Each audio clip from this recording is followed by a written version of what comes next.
At Meridian, we understand that every student's journey is unique. And that's not an understatement, given all the different academic programs that our students pursue.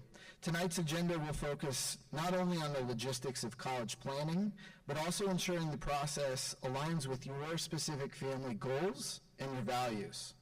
Whether it's finding that right campus environment, exploring financial aid, or preparing for standardized tests, we're here to guide and help support you along the way. We'll start by diving into the colleges in the search process, and then hear directly from our guest speaker. Followed by time at the very end, we'll have an informal question and answer period. I encourage you to take full advantage of all the resources that are shared this evening and the expertise of the people that we've invited to join us tonight. Thank you for being here and for the important role you play in your role in supporting students in their successes. So let's get started. First up, we have Mr. McAdam, who I welcome to the podium. Mr. McAdam. Good evening. The first thing I want to say is, so I have a daughter right now who's a senior, so I kind of just went through this, and I can assure you it will be okay. If this is the first time you're going through this, it can be nerve-wracking from a parent perspective, certainly from a student perspective as well. The hardest thing for me has been, because my daughter's sort of been a foot dragger with this whole process, so the hardest thing for me has just been resisting the urge to kind of like do it myself. You have to let your child sort of take ownership over this process, and you guys, the parents, are there to sort of be the scaffolding and the support system, but you really have to let your child sort of take this journey, however, whatever path they may follow. I want to keep my comments brief because we want to hear from Janine. We want to make sure we answer all your questions tonight. The main point I would like to make is that in this process, it really should be not so much about considering name recognition of a college or how selective their admission process is, but more thinking about what is the right fit for your child or for you, students. And that can be hard because, especially in a sort of Northern Virginia, as we know, it's very competitive. Kids, there's a lot of pressure on them. And within the peer group, there's a lot of pressure to say like, oh, I got into this school and I got into this school. It's so hard to fight that for us. What we care about is the well-being of our students, and we want them to end up in a place that's going to make them happy. And it doesn't necessarily have to be a school that's incredibly competitive to get into. It's about finding a place that feels right to them. So there's many different resources available, and I'm not going to go through each of these because we're going to share this with you and you can read through it, but Naviance, as Mr. Sowers mentioned, is a great tool for us because we submit all of our college information, application information through Naviance, but it's also a great tool for students because it has a wealth of information about each college. Every college in not just the United States, but internationally as well, there's a page for each college that gives all kinds of different statistics that would be interesting to students. And so they can look on there, they can do searches, they can use that as a search engine, they can kind of see how their profile matches up with other students, not just across the country, but most helpful from Meridian. So students that have applied from Meridian to certain school, well, to any school, they can see over the last 10 years what type of student was accepted to these schools. What that does is kind of helps them frame like, okay, here's me, where do I fit into the picture of students have been accepted to, let's say, UVA over the last 10 years. And it's just a simple way to kind of start that process. We also have, there's a number of course, other than Naviance, there's other websites available. We live in a time where there's a wealth of information available at your fingertips. So, of course, we encourage you to use that. Whatever you can do in person, I think, is incredibly valuable, whether it's going to college fairs and getting some face time with an admissions rep, going onto a college campus. I don't think there's any replacement for that. Sometimes my parents did this when I was first looking at schools when I was a kid. We would just drive by, if we happened to be driving by a college campus, they'd be like, oh, look, there's a college right there. Let's go check it out. Even if it's a college I never heard of, it's just a good way to start being like, I like that, I don't like that, I like that. So you just start getting a feel of things that might matter to you.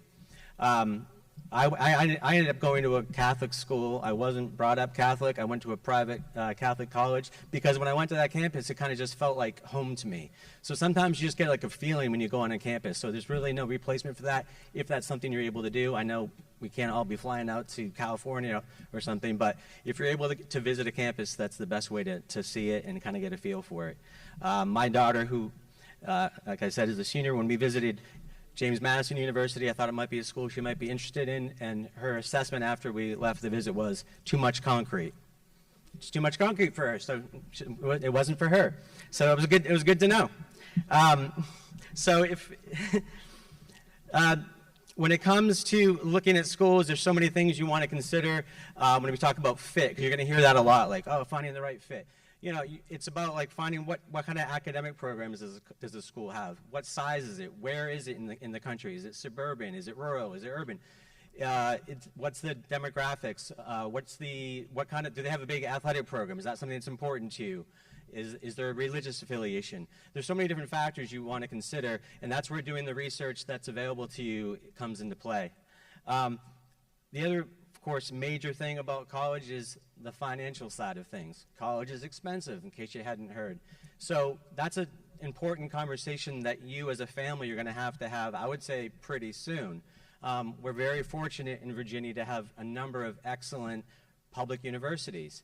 So if you as a family decide, look, we're here in Virginia, we have all these great schools right here, we're deciding as a family, you're going to be applying to schools in Virginia. That's a conversation you need to have, though. Because that's going to be what you don't want to do is like say to your kid, wherever you want to go, and then 6 months from now realize, oh well, not that one though, because we can't afford that. So that's a hard conversation you're going to have, but it's an important one to find that financial fit as well.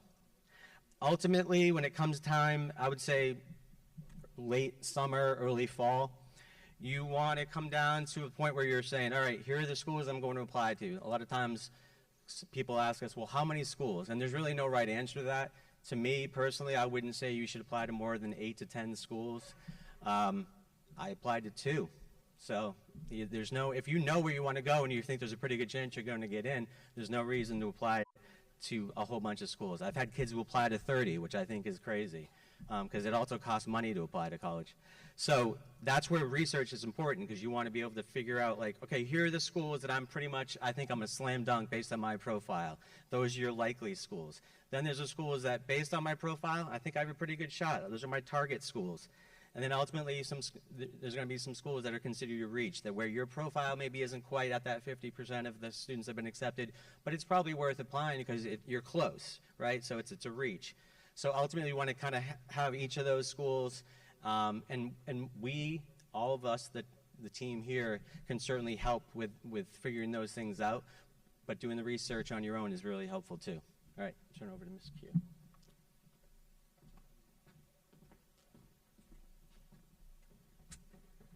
Okay. Hi, everyone. So just real quickly, I'm going to talk about some upcoming opportunities in the area to get access to admissions reps and maybe meet with some people who can give you some more information about schools. So we have a few upcoming college fairs. It is maybe not the most talked about, but in the Northern Virginia Regional College Fair is coming up. That one happens at George Mason. It's right down the road. But it's going to have a lot more regional schools. If staying in the area is something that's important. There's the Black College Expo, and the HBCU College Fair is coming up, and that one is out in Leesburg. There are a lot, I will say, oftentimes in the fall. So these are the ones that are coming up in the spring, but there's usually a lot more happening in October. These are some virtual college fairs that NACAC puts on. So there is some in February, March, and then again, upcoming ones in April. When we do our presentation again in the fall, when you guys are seniors, and this is a little more real, there are a few more regional ones that will be coming up in the area that you guys will have access to a lot more reps. But if going to visit individual schools is not an option, or if there are schools that are on the other coast or in the Midwest that you won't have a chance to go to, getting to see them at a college fair is really kind of the next best thing, because the college reps will be there. You can get FaceTime with them, ask them questions, find out more about their programs. Okay.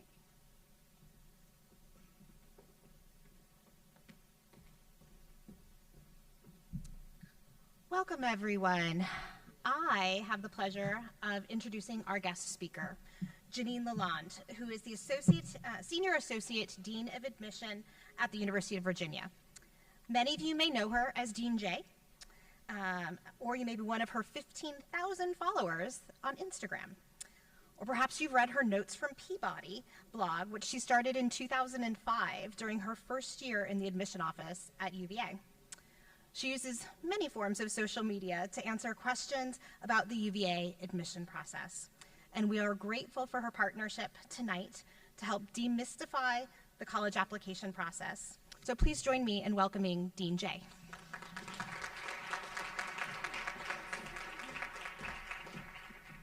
Hi, everyone. Again, I'm Janine Lalonde. I go by Dean J because no one can say or spell or remember all that. So Dean J for short. Just so you know, every admission office in the country has an admission officer on call during business hours to answer your questions.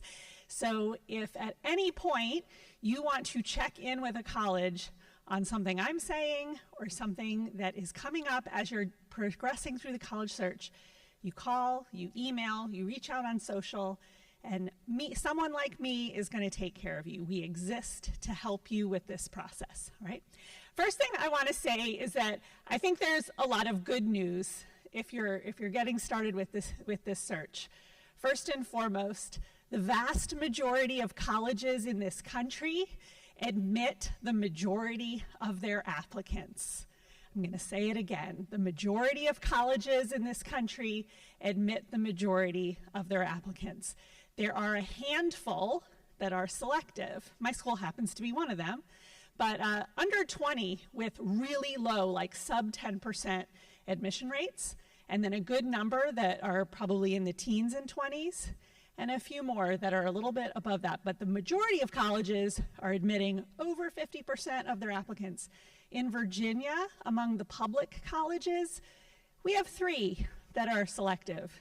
The rest are going to be really eager to admit most of their applicants.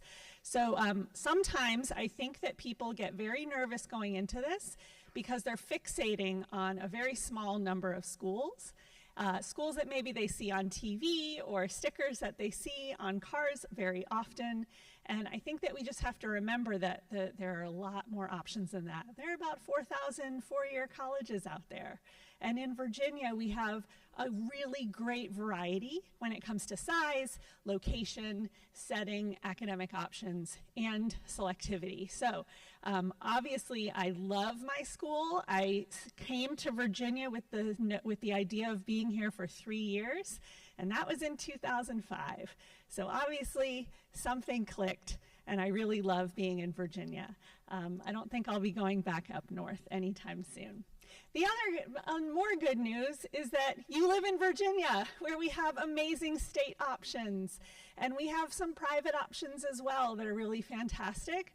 In addition, you live in Falls Church and you go to this high school, which is a well-resourced high school with a college and career center and a counseling staff. This is not normal.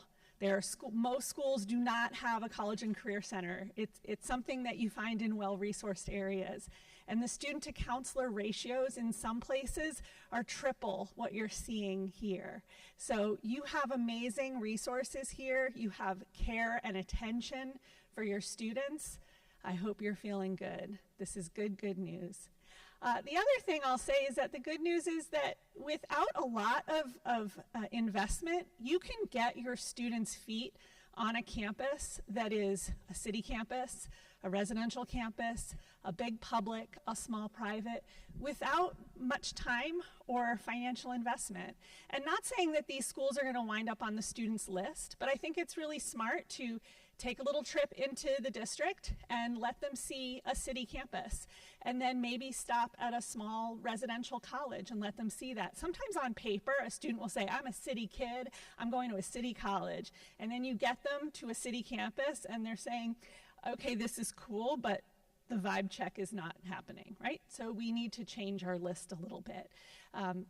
Again, good news, a metro ride and you can see a few of these different options, or a quick ride in the car, you can see a few of these options.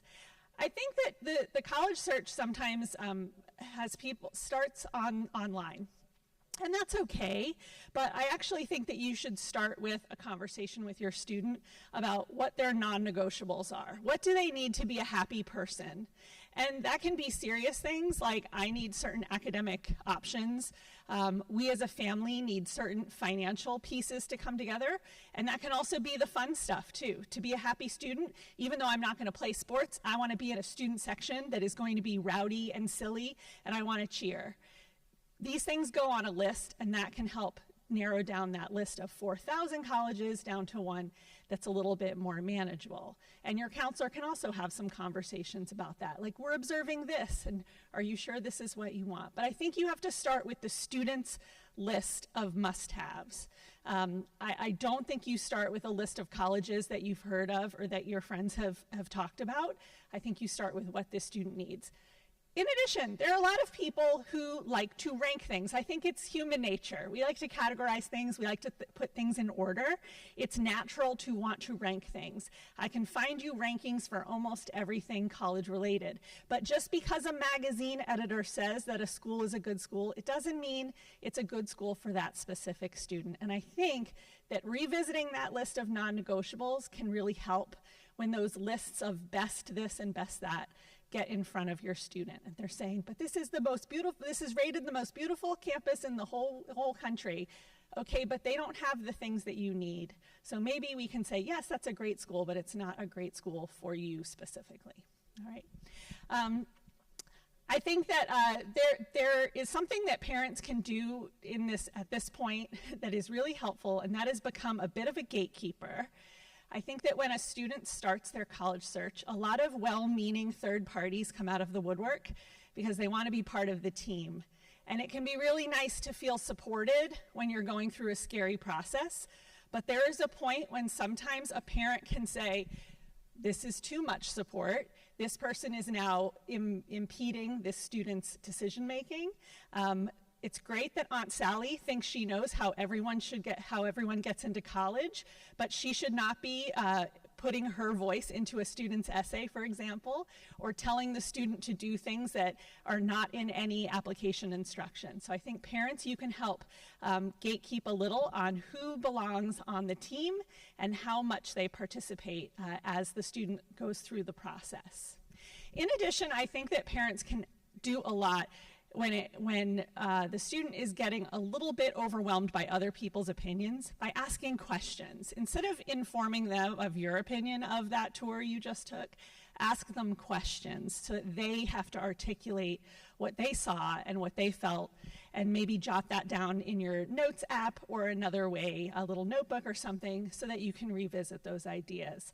Again, like, there are a lot of people who are going to want to be part of this party, and we want to make sure that this is student-focused. Let me talk a little bit about the timeline, because this is kind of early to be starting. I think sometimes there are people who say we're late. We're late, we heard that someone else did something and we want to do that thing. You're early. I think that if you're just thinking about college right now as a junior, that's awesome. And in the summer before senior year, applications will start to pop up online, like the Common application, which is a really popular shared application that's been around since the 70s. They open up on August 1st. But I think that right now is a good time to have like general conversations about what a student wants when it comes to college. But in the summer, they'll start to really want to make a list and start making some decisions and culling the larger list into one that they're actually going to use to apply to colleges. Just so you know, the timeline is going to vary dramatically depending on the schools that are on the student's list. There are schools that do rolling admission, which I actually think is a really nice thing to have on every list.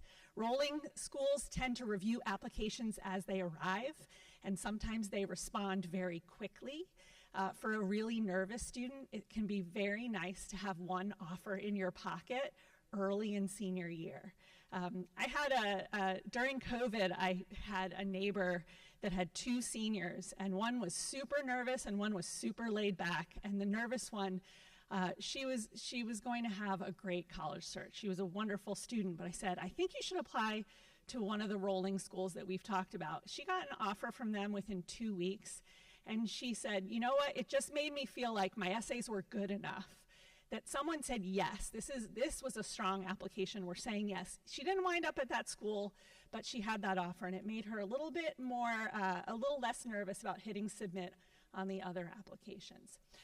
You'll find that there are some early deadlines in the fall of senior year, and then there are some later deadlines in winter and even spring of senior year. In addition, there are schools with open admission, like your community college system. So even if right now you're saying, yes, we're going to be on this, but maybe things come up and you can't be on this in the fall of senior year, it's not the end of the world. Things are still happening in the spring of senior year as well. And by the way, every college in Virginia has a guarantee agreement with the Virginia Community College System. So even if a student follows the traditional timeline and the offers that they get aren't exactly what they expected, there is another round. There is another way into a lot of colleges, all the colleges in Virginia. On top of that, sometimes I think we scare students by making them feel like this is the most important decision you're ever going to make. This is going to impact the rest of your life, and that's a little bit scary. So maybe we can say, you're deciding where you're going to spend your freshman year of college. That's it. And if 1 year in, a student is a different person, and the decision they made at the end of senior year isn't exactly the right decision for who they are at the end of their first year of college, they have transfer admission. They can move around. It is not a lifelong decision that they're making when they pick that college. They're picking where they're going to spend their freshman year. That's that. Let me just quickly talk about how we review files, and I'm going to touch on financial aid, and then I'm going to give you a couple things about dealing with stress during this process. First of all, admission officers predominantly read files online. We move through files, at least at holistic institutions, we move through the entire file before we make a decision. That's what holistic admission means. It means all the different components of the application are reviewed before you render a decision. I would say it's pretty common for us to start with academics. We have to get a sense of the 4 years of academic preparation first and foremost. We look at all the classes and all the grades and the trends on the transcript to understand the student's academic preparation. Notice I didn't say we look at their GPA or their test score. Numbers don't tell us the story that we need to understand, right? You can have students with identical numbers and very different paths through their high school. And every student is looked at in light of what's offered at their high school. So we're not going to compare students who go to Meridian with students who go to Marshall, even though they may have access to some of the same coursework, right?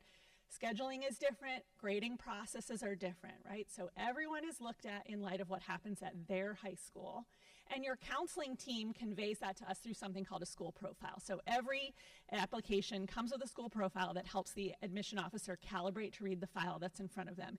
Even when you know a school like the back of your hand, there are schools in this area that I've been going since my rookie year in 2001. That's how old I am. And I still start with their profile because curriculum options can change, restrictions can change, grading practices can definitely change. So you always have to recalibrate as you're going into your applications.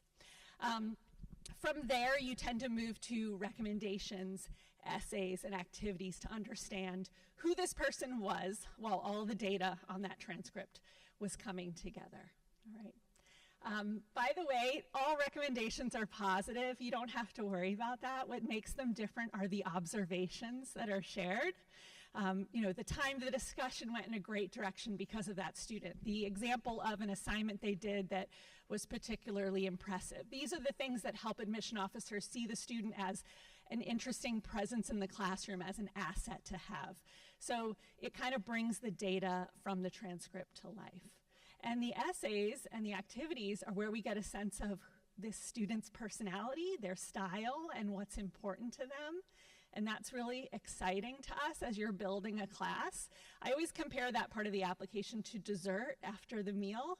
It's like you've done all this work to understand their academic life and their preparation, and now you get to hear directly from them about things that are interesting or important to them. All right, so the one thing I always encourage students to think about is this is about personality, this is about conveying your style and your voice, okay? All right, and by the way, you'll notice that I didn't really talk about testing, and that's just because testing is in an interesting place right now. Obviously, there are some schools that have gone completely test-free, some schools are test optional, and a few schools are requiring testing. Even my school is test optional at this time. Even in the before times when we required testing, it didn't tell us what we needed to know. We needed to understand the academic preparation of the student, and the test didn't test them on all the subjects. And for a lot of students, the math wasn't their current math. So your transcript is telling us a lot more than a 4-hour exam will. I'm happy to look at a test score if a student wants me to. They can self-report it on their application. But I will never admit a student because of a test score. I will admit them because I have 4 years of sustained classroom performance and a compelling application behind it. So the full picture has to come together, all right? And then just a couple tips about lessening stress. First and foremost, this process can become as big and as it can take up as much time as you let it. And if senior year is going to be a fun year, you can put a few little rituals in place. First off, I think that parents, you can set a time once a week when you talk college. If it's an hour, if it has to be longer, so be it. But I think that you should set one time a week when you talk about college, and it's not during dinner. I think that we want our students to be students, and I think we want them to have some space to enjoy senior year. If every day is constantly talking about college, that can make them feel like my identity is wrapped up in how this search plays out. We want them to still be happy and excited about all the things going on at school and at home, and not to feel like they're letting someone down based on how the decisions come back, all right? Also, we want them to have gas in the tank at the end of this, so they're excited about going to school for 4 more years. So I think we need to make a little ritual and just say, this is our day when we check in about college.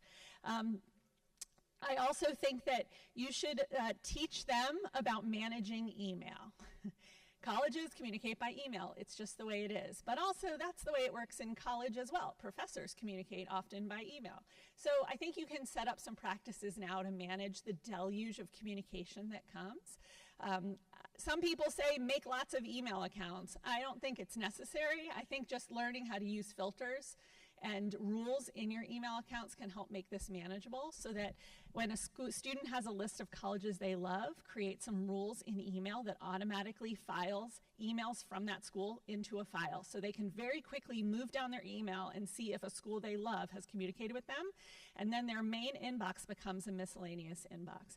This helps in college as well. They should have a folder for each class and each activity they're in. And again, their main inbox becomes a miscellaneous inbox, and all the important stuff is filed. And then that leads into real world, when the same thing, you have to learn how to file and manage your email. I'm sorry to get really nitty-gritty there, but the amount of information that you start getting once the student takes a standardized test and says, sure, I'll let people email me and mail me things. At first it's exciting, and then after a few weeks, you're like, how do we make this stop? They do have unsubscribe options, but filing your email can really help. Okay, I hope you're really excited. And one thing I'll say, when you do start visiting schools, I would suggest that you create one tradition for you as a family, and that can be around your students' interests. If you're coffee people, make a plan to stop at a coffee shop, make a plan to stop at an ice cream place or a bakery. Go find the best pizza in that town. Make a memory that's not just about taking that tour. It's also about like getting a sense of what this little place is like that we're visiting, and maybe have something fond that you can look back on, because it is a little bit stressful when you're trying to make these tours and get parking and all that. But if you can create one little cute memory, you can look back on this time hopefully with some positive memories. Okay, I look forward to talking to you later. Thank you. Bye. I just wanted to talk about some resources like on our website, making sure you guys are reviewing the college and career portion of our website. Ms. Muriel does a great job of keeping up with the calendar, any activity that's coming up. This one talks about a gap year fair, 10 ways to make your summer count. Just some good resources for juniors to maybe start looking at. Later on this spring, all the counselors will be visiting, I think we usually do English classes, where we'll kind of go more into the nitty-gritty of Naviance and maybe what things you should be doing this summer to kind of prepare. One thing is to think about maybe one teacher that you'd want to write a letter of recommendation for next year. And then in the summer, right before we come back to school, it's usually like early August, we do some college workshops. So those are days where we're available. We go over our presentation again about Naviance and Common App and what you should be doing, and we do like a working session. So if whoever is ready to kind of start that, because I know every student is going to be at a different spot. Some students are really raring to go in early August, and some are not, and that's totally fine. And we also will have a senior night for students and parents in September, a date to be determined. But those are just some things coming up, and definitely schedule a meeting with Ms. Muriel to kind of start talking about college and sort of where to begin. She's more than happy to meet one-on-one with you, as are your counselors as well, okay? This is, in my opinion, one of the most helpful pages. Okay, you're going to start on your Schoology. It's under the courses, and each of your students should be in the counseling class of 2026. Within this, we have great resources. We have the calendar linked. We have Naviance, college and career exploration. Something though that I do want to highlight that is new this year that I feel like has been really helpful for students is under the college applications tab. We've actually put together a checklist. We're in the process of modifying that for next year, but it includes, there's so much information in so many different spots, and this is designed to be like a 1 or 2 page checklist where you can make a copy of it, see exactly what you need to do junior year. So brag sheets that will be sent out over the summer, asking for those teacher letters of recommendations. And then for senior year, we'll have all those essential things and recommended things as well as you develop your list and start applying for colleges. So again, definitely start looking at this. If you do have questions, of course, we are more than happy to help, but I really encourage you all, for right now, to really just start exploring the resources that we've already put together for you all, because there's lots of great information there.